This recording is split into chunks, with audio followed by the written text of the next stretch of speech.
Tomb Raider 2013 has got to be one of the most dramatic tone shifts in video games. Lara went from fourth wall breaks in the shower to having her head impaled on a lead pipe. I've got to say, I'm certainly a fan of a franchise aging up along with its audience, but I'm not sure I want to see Crash Bandicoot pull a metal spike out of his stomach anytime soon. But enough about how the game is in comparison to its franchise. Instead, you're here for a review of the world of 2013's Tomb Raider. This art style looks so filthy that it matches Lara's character model in a good way.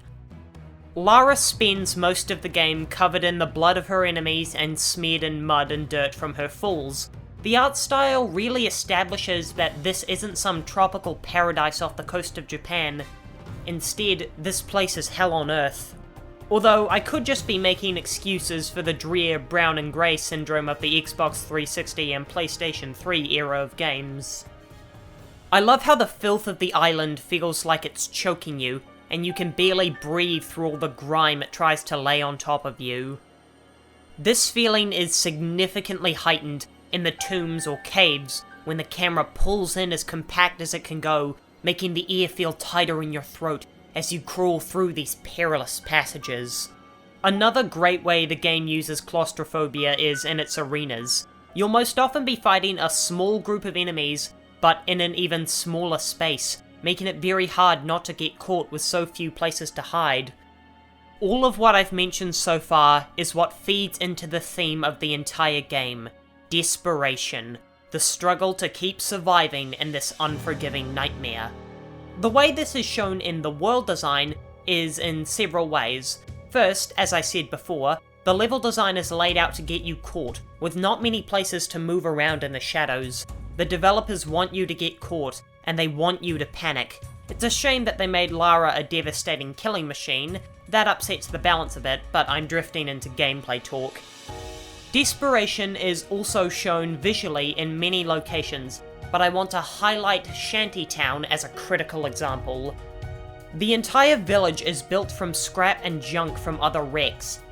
The cultists salvage what they can into shelters and homes. So many of these makeshift houses look so rickety, so hastily pieced together and barely holding together. The entire town is quickly built out of desperation for homes and shelter from Himiko's storms. These cultists have lost all the desire they once had at their homes. They no longer yearn for soft beds, nor sturdy walls to protect them. They don't even care if they slice themselves on a piece of stray rusted metal. These people have been stripped down to their bare essentials and instincts, all out of desperation. This could be why there are so many decayed bodies on the island before Lara arrived, because these cultists had become utter savages in the name of their survival. It very much feels like a giant tropical prison, with all these desensitized, ruthless inmates forming massive gangs and constructing makeshift weapons, which is fitting, but that would be going into spoiler territory. So what happens when the story, gameplay, and the world all feed into the idea of desperation? It's challenging for someone to stay calm with so much pressure and adrenaline pumping through them, and that's why multiple times throughout the story, the game quite literally explodes. Scenes like these prolonged falls and the destruction of areas around you, rattling the inside of your brain, these are the jump scares of Tomb Raider, the culmination of all the tension and stress you've been building up, let all out in a barrage of high-octane action. Your desperation turns to panic as the island crumbles around you. What was already barely held together by weld torches and bolts shatter around you as the architecture these cultists barely managed to put together break apart as desperation becomes despair. I love how all the level design is utterly diegetic to the world, although the white paint on everything that's climbable is a bit disappointing. I guess it saves me from having to tap X-ray vision every few seconds. I'm also not a fan of this UI. In comparison to the title of the game, that looks slightly torn, like it was scavenged or forged, the upgrade menu just looks generic, like something out of an RPG. Even a tiny thing like making the panels in the shape of scraps of rag would have gone a long way. Also, while I'm in the dislike section of the review, I've got to say, making this game open world was a mistake. I didn't even realize the game was open world until I'd finished it.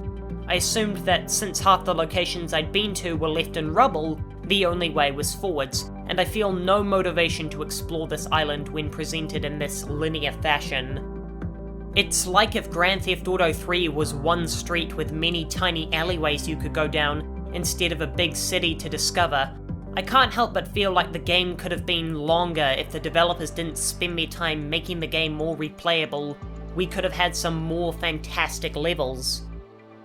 But there is one thing more unforgivable in this game than the open world, and it's Jonah's shirt.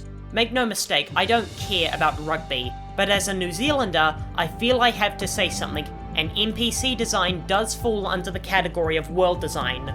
Jonah wears a shirt of a New Zealand rugby team called the Bucks. It's like if America had a football team called the New York Zebras. Zebras are not in any way related to America, and Bucks are in no way related to New Zealand. If you couldn't use the All Black iconography, just use the Kiwi. My favourite place of the world is this mountain base near the start of the game. The desolate howl of the cliffs enshrouds Lara as gusts beckon her towards the chasms below, bringing gifts of pure white snow, creating a mysterious aura about this place, nature at its fiercest. This ferocity is further built upon by these scrap gargantuans protruding from the mountainside. Obscured by the blizzards, these structures are far more imposing and give a vicious aura to the cliffs. While it feels like a waste of resources for Tomb Raider 2013 to be an open world game, it's also one of the best examples I can find of a world that looked so shoddily made, yet masterfully crafted.